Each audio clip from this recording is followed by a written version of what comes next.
Bapak, Ibu, saudara-saudari, sebelum mendengar firman kehidupan, kita berdoa. Kami bersyukur ya Tuhan Allah untuk firman yang boleh selalu meneguhkan kami di dalam hari-hari kami. Pada saat ini firman kehidupan akan menjadi penuntun kami. Kiranya Tuhan ketika kami mendengar firman-Mu, hati kami semakin teguh dan kami semakin dikuatkan di dalam melakukan yang sesuai dengan kehendak-Mu. Berfirmanlah Engkau Tuhan, karena kami telah siap untuk mendengarkannya. Kami berdoa di dalam satu nama Yesus Kristus Tuhan dan Juru Selamat kami. Amin. Bapak, Ibu, saudara-saudari, firman kehidupan bagi kita pada hari ini yaitu dari 2 Yohanes 1 ayat 9. Setiap orang yang tidak tinggal di dalam ajaran Kristus tetapi yang melangkah keluar dari situ tidak memiliki Allah. Barang siapa tinggal di dalam ajaran itu, ia memiliki Bapa maupun Anak. Demikian firman Tuhan. Saudara-saudari, di tengah-tengah keluarga, di masa saat ini banyak keluarga yang menghadapi ragam tantangan. Ketika seorang anak juga di dalam kesibukan sekolah, begitu juga orang tua kesibukan di dalam pekerjaan, dan bagaimana media sosial dan dunia maya juga turut memberikan kesibukan kita di dalam mengatur waktu. Pergaulan dan berbagai tantangan lain yang kita boleh hadapi, yang terkadang itu juga membuat tantangan di tengah-tengah keluarga, membuat hubungan keluarga menjadi renggang.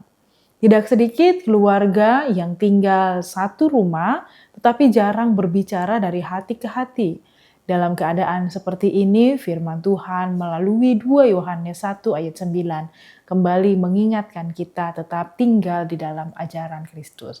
Ayat ini mengingatkan kita bahwa tinggal di dalam ajaran Kristus berarti hidup tetap berpegang pada firman Tuhan dan menjadikan Yesus sebagai pusat kehidupan keluarga. Bukan hanya sekedar datang beribadah, bukan hanya sekedar melakukan rutinitas, atau berdoa saat menghadapi masalah, tetapi sungguh-sungguh hidup sesuai kehendak Tuhan di dalam hari dan waktu serta kesempatan yang kita miliki. Ajaran Kristus mengajarkan tentang kasih, pengampunan, kesabaran, kerendahan hati, dan kesetiaan. Nilai-nilai yang seharusnya menjadi dasar yang terlihat dan dipraktekkan dalam kehidupan keluarga Kristen. Saudara-saudari, keluarga yang tinggal dalam ajaran Kristus akan belajar saling mengasihi. Orang tua tidak hanya menuntut anak-anak untuk taat, tetapi orang tua juga memberi teladan yang baik melalui sikap mereka, melalui perkataan, tindakan, dan keputusan yang mereka ambil. Begitu juga anak-anak memiliki kepatuhan, belajar menghormati seorang yang lebih tua dengan tulus. Saat terjadi kesalahpahaman di tengah-tengah anggota keluarga tidak lebih dulu dengan logika atau prasangka buruk, tetapi juga tidak memilih menyimpan dendam, melainkan mau untuk saling belajar mengampuni, belajar untuk memahami, belajar untuk mau bersikap positif, bersikap baik, dan mewujud nyatakan ajaran Kristus di dalam kehidupan keluarga.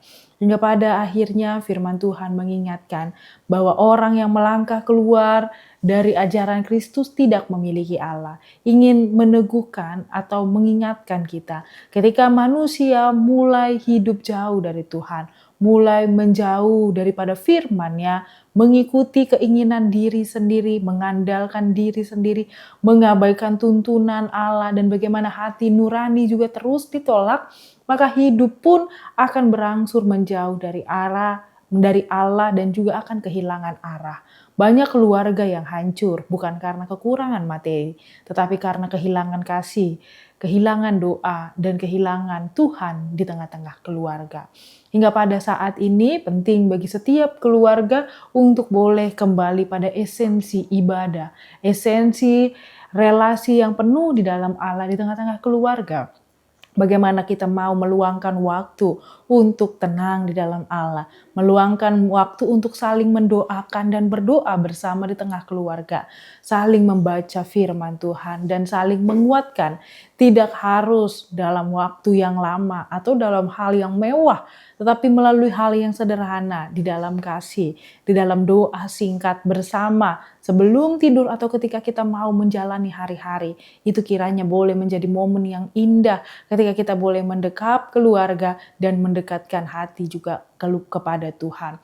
Hingga satu yang kita boleh andalkan bahwa Tuhanlah yang menjadi pusat keluarga. Damai sejahtera kiranya boleh memenuhi seisi rumah dan damai sejahtera menguatkan untuk senantiasa setia di dalam Tuhan. Damai sejahtera Allah hadir di dalam setiap situasi di tengah-tengah keluarga. Bapak, Ibu, saudara-saudari, tentu ketika kita mengandalkan Allah, terkadang juga ada hal-hal yang hadir yang tidak kita sangka-sangka yang terkadang membawa kita pada kekhawatiran. Masalah ada juga hadir dalam keluarga dan bukan hanya untuk menghancurkan, tetapi juga terkadang di tengah-tengah masalah tersebut ada hikmat kebijaksanaan, mengajarkan kita untuk boleh menatap bahwa kehidupan yang paling baik adalah ketika kita mau membawanya di dalam suka maupun duka kepada Allah. Dalam keadaan sakit, dalam kesulitan ekonomi, dalam persoalan hubungan, keluarga yang tetap tinggal dalam ajaran Kristus akan memiliki kekuatan untuk bertahan dan tetap bersuka cita dan bersyukur. Setiap orang yang percaya bahwa Tuhan akan selalu memberikan kekuatan dan mereka pun akan tetap percaya bahwa Tuhan tidak akan pernah meninggalkan mereka. Sehingga langkah pun boleh di dalam rasa yang baik, rasa yang meneguhkan, rasa yang meneduhkan. Dan renungan hari ini mengingatkan bahwa iman juga dimulai dari rumah. Panggilan bagi setiap orang untuk boleh menumbuhkan iman di tengah-tengah keluarga. Mengajak anak-anak belajar mengenai Tuhan dan membawa mereka dalam rutinitas, dalam kebiasaan, dalam budaya berdoa. Dan kiranya juga anak-anak belajar mengenai Tuhan pertama kali bukan hanya dari gereja, tetapi juga melalui kehidupan bersama dengan orang tua. Ketika anak melihat orang tuanya hidup dalam kasih, berkata jujur, suka menolong, dan setia berdoa, mereka sedang melihat teladan Kristus secara nyata. Dan pada hari ini kiranya kita mau mengingat menjadikan rumah kita tempat di mana kasih Tuhan tinggal, membiarkan setiap perkataan kita dipenuhi dengan kasih, kelembutan, dan setiap masalah kita selesaikan dengan doa dan kita membawa seluruh ungkapan syukur kita di dalam kasih setia Tuhan. Hingga setiap anggota keluarga saling mendukung dalam iman dan tidak membiarkan dunia mengubah nilai-nilai keluarga Kristen, tetapi firman Tuhanlah yang memimpin langkah hidup kita. Kiranya Tuhan menguatkan kita untuk senantiasa setia pada kehendak-Nya. Amin. Kita berdoa. Kami mengucap syukur ya Tuhan Allah untuk firman yang kami dengar saat ini, firman yang meneguhkan dan menguatkan kami, firman yang membawa kami kembali memperbaiki, memperoleh relasi yang baik kepadamu dan kepada sesama kami. Kiranya Tuhan ketika kami juga boleh mendengar firman-Mu, kami juga senantiasa melakukannya dalam kehidupan kami. Tuntun setiap keluarga Kristen dalam kebaikan-Mu Tuhan, sehingga kami senantiasa boleh juga bersyukur dan taat kepadamu. Hanya di dalam nama anak-Mu Yesus Kristus kami berdoa dan bersyukur. Amin. Anugerah dari Tuhan kita Yesus Kristus, kasih setia Allah Bapa dan persekutuan Roh Kudus menyertai kita semua. Amin.